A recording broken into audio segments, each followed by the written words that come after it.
First question है कि पदार्थ क्या है, उदाहरण सहित बताएं। तो हमारे आसपास की जितनी भी चीज़ें हैं वह लगभग पदार्थ ही होती हैं। जैसे कि हम अपने आसपास कैंची, पुस्तक, कलम, बेंच, डेस्क, ये सभी देखते हैं, पेड़ पौधे सब।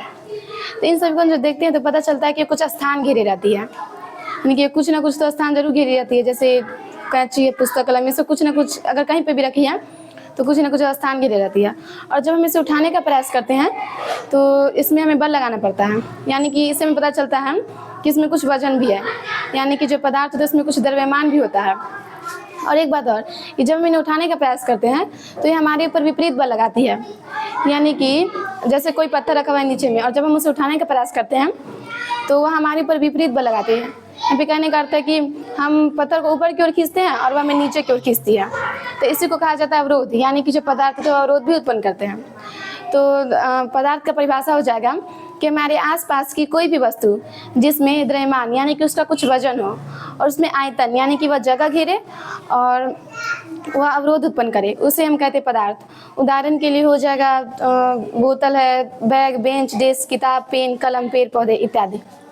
फिर अगला क्वेश्चन है कि शुद्धता के आधार पर पदार्थ के कितने प्रकार होते हैं, उन प्रकारों को बताएं। तो शुद्धता के आधार पर पदार्थ के मुख्यतः दो प्रकार होते हैं। पहला होता है द्रव्य। द्रव्य जो होता है शुद्ध पदार्थ होता है और इन्हें हम किसी भी भौतिक प्रक्रिया द्वारा अलग नहीं कर सकते। भौतिक प्रक्रिया करने का अर्थ है कि फटकना, चुनना, बीनना, छानना, ये सब भौतिक प्रक्रिया होता है। इसके द्वारा हम उसे अलग नहीं कर सकते हैं। जैसे कि अगर हम चीनी को ही ले लें तो चीनी को हम कितना भी टुकड़ा करते जाए वो तो चीनी का ही कण रहेगा और स्वाद में मीठा ही रहेगा, यानी कि चीनी जो होगा वो द्रव्य होगा, यानी कि चीनी एक शुद्ध पदार्थ है। और दूसरा होता है मिश्रण, यह शुद्ध पदार्थ होता है, यानी कि इसे हम अलग कर सकते हैं। जैसे कि जो दूध होता है, उदाहरण के लिए लेते हैं दूध, तो दूध में कितना कुछ होता है, वसा, प्रोटीन और इसमें जल की मात्रा भी होती है इस दूध में, तो दूध अशुद्ध पदार्थ हो जाएगा। चूँकि दूसरा है मिश्रण, यह एक अशुद्ध पदार्थ होता है। और मतलब मिश्रण का अन्य उदाहरण हो जाएगा मिट्टी, समुद्र का जल और यही दूध। फिर अगला क्वेश्चन है कि अंतराणु का स्थान से आप क्या समझते हैं। तो हमारे पास जितने भी पदार्थ देखते हैं वो सब कणों का बना होता है। तो जो पदार्थ होते हैं उनमें जो कण आता है उनमें कणों के बीच जो कुछ खाली स्थान भी आते हैं उसे हम कहते हैं अंतराणु का स्थान, ठीक है। और अंतराणु का स्थान जो होता है वह ठोस पदार्थों में बहुत कम होता है। फिर अगला क्वेश्चन है कि अंतराणु का आकर्षण बल किसे कहते हैं। जो पदार्थ होते हैं उनके बीच एक बल होता है जिसे हम कहते हैं अंतराणु का आकर्षण बल, और जो बल होता है वह ठोस पदार्थों में बहुत ज़्यादा होता है।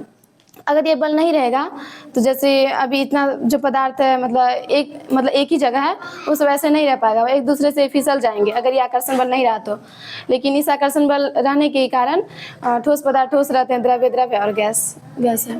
फिर अगला क्वेश्चन है कि पदार्थ की कितनी अवस्थाएं होती हैं, उन अवस्थाओं को बताएं। तो पदार्थ की मुख्यतः 3 अवस्थाएं होती हैं, पहला ठोस, दूसरा द्रव और तीसरा गैस। उनको ठोस में होता है, ठोस में आ जाएगा जैसे यहाँ पर है ईंट, कील और ये सब ठोस है। और द्रव्य में आ जाएगा दूध, जूस, लस्सी। और फिर गैस जो है इसमें नाइट्रोजन, ऑक्सीजन, कार्बन डाइऑक्साइड इत्यादि।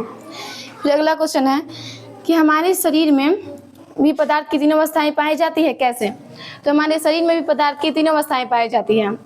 जैसे अगर हम ठोस के रूप में देखें अपने शरीर में तो ठोस के रूप में जो हमारे दांत है और हमारी हड्डियाँ यह ठोस के रूप में रहती है।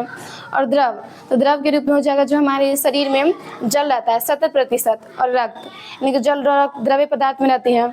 और तीसरा गैस, तो हम जो ऑक्सीजन लेते हैं और कार्बन डाइऑक्साइड छोड़ते हैं वो सब गैस के रूप में हो जाएगा। हमारे अंदर जो ऑक्सीजन होती है वह गैस के रूप में मौजूद होती है। फिर अगला है कि घनत्व क्या है और घनत्व ज्ञात करने का सूत्र क्या है।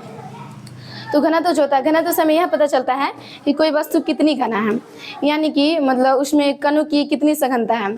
जैसे कि जो ठोस होता है उसमें ठोस में ना मतलब बहुत सघनता होती है कणों की, इसीलिए वह प्रायः भारी होते हैं। और घनत्व जो होता है उनके ज्ञात करने का सूत्र द्रव्यमान बट्टे आयतन। फिर अगला क्वेश्चन है कि हमें समुद्र का पानी क्यों नहीं पीना चाहिए और उसे पीने से हमें क्या हानि हो सकती है। तो हमें समुद्र का पानी नहीं पीना चाहिए क्योंकि समुद्र के पानी में नमक की मात्रा बहुत ज़्यादा होती है, यानी कि वह अधिक सांद्र विलयन होते हैं।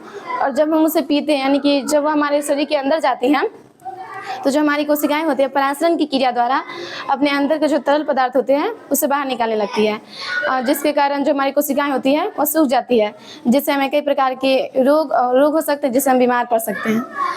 फिर अगला क्वेश्चन है फिर अगला है कि आदर्श बातें।